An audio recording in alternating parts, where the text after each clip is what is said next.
क्या आप इमेजिन कर सकते हो ये धरती जिस पर हम सभी इंसानों ने जन्म लिया है।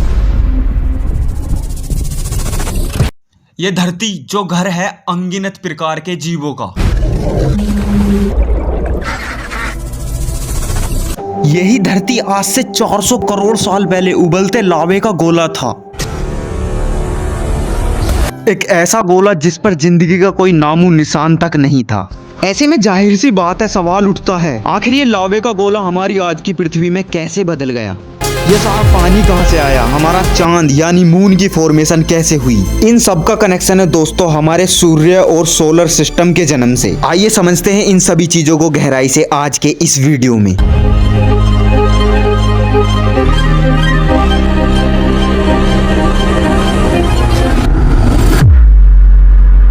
आज से 4.6 बिलियन ईयर्स पहले यानी कि 460 करोड़ साल पहले की बात है। हमारा सोलर सिस्टम एग्जिट नहीं करता था।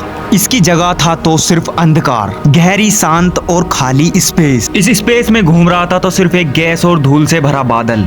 इस बादल को हमने सोलर नेबुला का नाम दिया। हिंदी में इसे निहारिका कहा जाता है। इसमें कई प्रकार के गैसेस मौजूद थे, लेकिन हाइड्रोजन और हीलियम सबसे ज्यादा मात्रा में मौजूद थे। ये बादल करोड़ों अरबों सालों से अंतरिक्ष के अंधेरे में घूम रहा था कि अचानक से एक बहुत बड़ा धमाका होता है।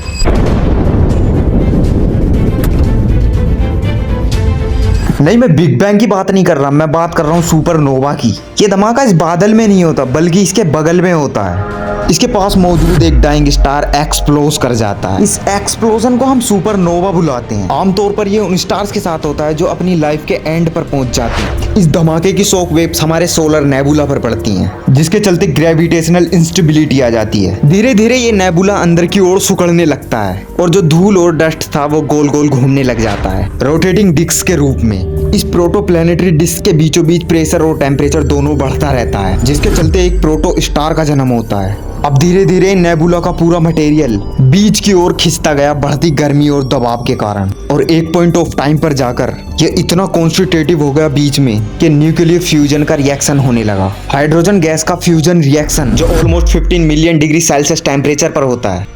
इस रिएक्शन में हाइड्रोजन हीलियम में बदल जाता है। इसी फ्यूजन रिएक्शन की वजह से हमारे सूरज का जन्म होता है, और यही वो रिएक्शन है आज तक भी जो सूरज में हो रहा है, जिसकी वजह से हमें धूप, गर्मी और रोशनी मिल पाती है धरती पर। एक्चुअल रिएक्शन डिटेल में थोड़ा कॉम्प्लेक्स है, मोटे मोटे तौर पर यही हो रहा है। हाइड्रोजन हीलियम में बदल रही है। जो घूमती हुई प्रोटोप्लैनेटरी डिस्क थी उसके अंदर धूल के बहुत ही छोटे छोटे टुकड़े आपस में टकराने लगे और चिपकने लगे एक दूसरे से। ये स्टैटिक या केमिकल बॉन्डिंग फोर्स की वजह से होने लगा। जब ये धूल के छोटे छोटे कण आपस में इकट्ठा होने लगे तो हम इन्हें प्लैनेटिसिमल्स कहने लगे। इसके बाद ग्रेविटी के कारण इनका मास और साइज लगभग हमारे चांद जितना हो गया, तो हम इन्हें प्रोटोप्लैनेट्स कहकर पुकारने लगे। ये जो पूरा इकट्ठा होने का प्रोसेस है इसे हम एक्रीशन कहते हैं। अब हमारी धरती की बात करें तो ये जो प्रोटोप्लैनेट और प्रोटोएसिमल्स थे इनके बीच अक्सर टकराव होता रहता था। फिर धीरे धीरे ये प्रोसेस बढ़ने लगा और एक टाइम पर आकर इन्होंने गोले का शेप लेना शुरू कर दिया, स्फेरिकल शेप में। और ऐसे ही कुछ टकराव के बाद जन्म हुआ धरती का। Over millions of years, gravity pulls these rocks together to form the Earth, one of at least 100 planets circling the Sun.